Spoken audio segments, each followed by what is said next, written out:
Halo Sobat Infek, kembali lagi di episode terbaru dari Inspiring Nursing Fact bersama saya Sheila Sarumpait dari mahasiswi keperawatan tingkat 1. Hari ini kita bakal ngobrol santai, namun informasi kesehatan yang diberikan penting loh buat kehidupan kita sehari-hari. Nah, topik hari ini saya rasa relate banget ya sama kehidupan sebagai anak muda dan juga kehidupan sebagai mahasiswa, yaitu tentang diet trend. Nah, di berbagai sosial media telah menawarkan berbagai macam video tentang bagaimana sih diet itu yang cepet, yang katanya bisa buat cepet kurus. Nah, kira-kira itu sehat nggak sih buat tubuh kita? Dan kira-kira apa dampak bagi tubuh kita yang masih dalam proses pertumbuhan? Nah, tenang Sobat Infek, karena hari ini kita kedatangan narasumber yang akan menemani kita di acara Infek ini. Halo kakak, apa kabarnya? Halo semuanya, kabar aku baik nih. Halo juga sobat-sobat Infek yang lagi nonton. Perkenalkan, aku Felicia Pangaribuan dari mahasiswa keperawatan tingkat 2. Hari ini aku sangat senang karena bisa gabung di topik yang sangat sensitif tapi penting untuk kita bahas. Halo semuanya, halo juga Sobat Infek yang lagi nonton. Perkenalkan, nama aku Gia Nenggolan, mahasiswi keperawatan tingkat 2. Senang banget bisa gabung di topik kali ini.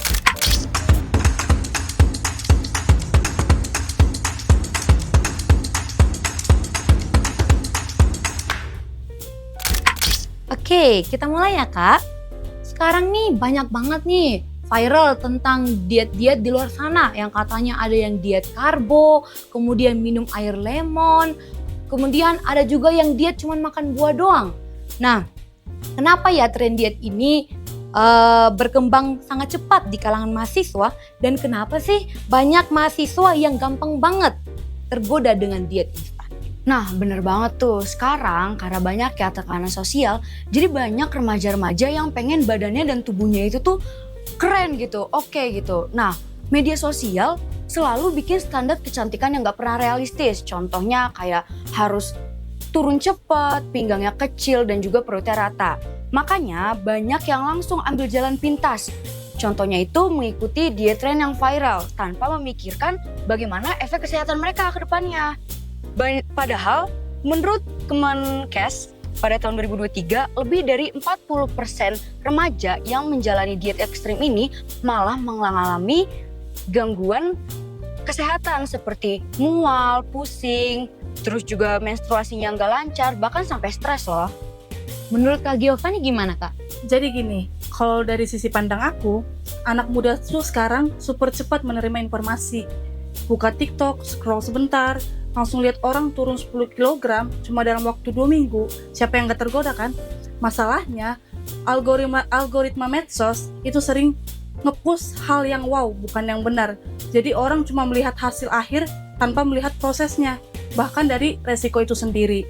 Makanya penting buat kita meng-cross check dulu apa yang kita lihat sebelum kita melakukannya.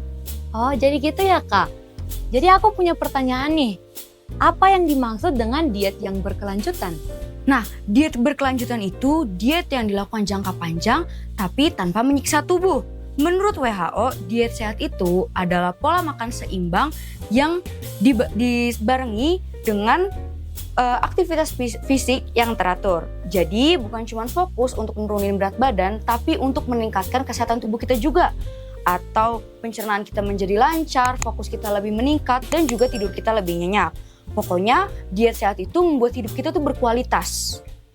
Oke, kalau dari sisi kesehatan, kenapa ya remaja dan mahasiswa harus lebih berhati-hati dalam menjalani diet? Karena tubuh kita itu sebenarnya masih dalam perkembangan, jadi kita itu butuh nutrisi yang cukup untuk otak kita, untuk tulang, dan juga untuk metabolisme. Kalau misalnya nutrisi kita itu nggak cukup, kita itu bisa mengalami gangguan hormon, anemia, ataupun resiko gangguan makan. Nah, sebenarnya yang bahaya itu kalau misalnya kita diet di bawah 1.200 kalori per harinya, di mana tubuh kita memasuki mode hemat energi. Jadi metabolisme kita turun dan berat badan itu gampang naik atau bisa juga disebut yo-yo effect. Nah, untuk Kak Giovanni, menurut kakak tanda paling gampang bahwa diet kita itu nggak sehat itu apa ya Kak?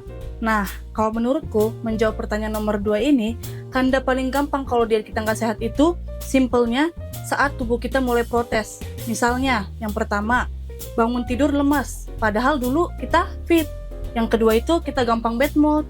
Lalu yang ketiga, kita merasa pusing tiap sore. Yang keempat itu, kita olahraga dikit udah merasa ngos-ngosan. Lalu yang terakhir, yang kelima, kita malah menjadi overthinking soal makanan. Nah, kalau tanda-tanda itu muncul, itu bukan diet sehat, tapi itu adalah sebuah warning dari tubuh kita sendiri. Diet sehat itu justru bikin kamu lebih hidup, bukan makin tersiksa. Oke sobat Infek, kita udah mendengarkan tanda-tanda bahwa diet kita itu nggak sehat. Nah, kalau gitu sekarang diet yang sehat dan aman itu apa ya Kak? Nah sebenarnya paling gampang itu kalau misalnya kita ngerasa tubuh kita itu energinya bertambah. Kalau misalnya kita malah ngerasa pusing, kita mudah emosi dan juga dikit-dikit lelah, berarti itu tandanya diet kita nggak sehat. Sebenarnya ada 5 prinsip diet yang sehat. Yang pertama itu kita tetap harus mengkonsumsi karbohidrat.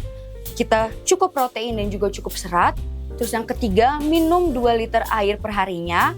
Kita rutin olahraga dan yang terakhir kita harus tidur minimal 7 jam sehari. Baik, sekarang kita akan masuk ke bagian yang favorit, yaitu tentang mitos dan fakta. Nah, sebagai orang awam nih, yang di luar sana yang mungkin nggak tahu ya, apa sih mitos dan fakta dari diet? Oke, jadi teman-teman, kita masuk ke pembahasan mitos dan fakta tentang diet ya. Jadi di sini ada beberapa statement yang akan disampaikan. Yang pertama itu, diet harus stop karbo. Itu adalah mitos ya teman-teman. Faktanya, karbo itu sama dengan sumber energi utama kita. Jadi kita tetap membutuhkan karbo untuk tubuh kita. Lalu yang kedua, minum lemon bikin kurus. Itu adalah mitos. Nah, faktanya yang membantu itu kalorinya berkurang, bukan lemonnya. Lalu yang ketiga, kurus sama dengan lebih sehat. Itu adalah mitos teman-teman. Untuk faktanya sendiri, sehat itu adalah gabungan fisik ditambah mental kita. Kalau keduanya seimbang, maka itu membuat tubuh kita menjadi lebih sehat. Lalu yang keempat, yang terakhir, semakin sedikit makan, semakin cepat kurus. Itu adalah mitos teman-teman. Untuk faktanya, ini membuat metabolisme malah menurun dan progres makin lambat. Seperti itu. Nah, ini nih yang masih sering kita lakukan kesalahan teman-teman. Diperhatikan baik-baik ya mitos dan fakta yang udah dipaparkan tadi. Nah, kalau buat kaum kita mahasiswa, kira-kira tips diet yang ramah dompet ini apa ya Kak? Nah sebenarnya untuk mahasiswa ini banyak kok tips-tips yang bisa dilakuin. Contohnya nih, kita cari protein-protein yang murah kayak telur, tempe, tahu. Ini adalah poin plus untuk teman-teman asrama kita karena kita sehari-hari kan di dining tuh makannya telur, tempe dan juga tahu kan. Jadi kalau misalnya kita pengen diet, bisa tuh sering-sering dining. Bisa juga kalau misalnya untuk teman-teman kita yang di luar asrama, kalau misalnya mau kuliah boleh tuh bawa bekal dari rumah yang sehat-sehat ya pastinya. Terus kita juga harus mengurangi minuman-minuman yang manis, minuman-minuman kemasan ataupun jajan-jajan sembarangan. Yang paling penting kita itu harus olahraga, tidur dan makan yang teratur. Kuncinya itu cuma satu, yaitu konsisten. Jadi dengan konsisten pasti kita akan mendapatkan hasil yang sesuai. Kalau dari aku paling buat anak outside nih ya. Yang pertama itu, jangan skip sarapan. Cukup roti telur, oatmeal atau pisang ditambah susu aja itu udah oke banget teman-teman. Yang kedua, kita gunakan prinsip setengah piring sayur, seperempat piring protein, seperempat piring karbo. Itu udah simple banget. Dan kamu bisa terapkan di rumah atau juga di warteg dan lain-lain. Nah, yang ketiga, bawa botol minum kemana-mana. Kadang kita merasa lapar, padahal tubuh kita butuh air putih. Yang keempat, ikuti pola makan mindful. Kita makan sambil sadar, bukan sambil scroll. Jadi, hal ini membuat kita lebih cepat kenyang dan ngurangin overeating. Nah, yang kelima, yang terakhir, kita perlu gerak 15 menit setelah makan. Misalnya jalan kecil, naik turun tangga, atau stretching. Ini bukan buat kurus cepat, tapi biar pencernaan kita dan gula darah kita stabil. Jadi yang penting itu konsisten ya teman-teman, bukan ekstrim. Nah, mantep banget nih sobat-sobat Infek. Jadi diingat baik-baik ya apa yang udah dipaparkan tadi. Jadi sebelum kita menutup bincang-bincang kita di Infek ini, mungkin ada pesan yang mau disampaikan kepada sobat-sobat Infek? Nah, Kalau pesan aku, sayangi tubuhmu dengan pola hidup yang sehat, bukan dengan cara yang menyiksa. Jika kamu ingin diet, maka pikirkan juga kesehatan kamu untuk jangka panjangnya ya. Pesan aku simpel aja. Diet itu bukan tentang jadi kurus, tetapi jadi lebih sehat dan nyaman dengan tubuh sendiri. Tubuh kita itu seperti rumah teman-teman.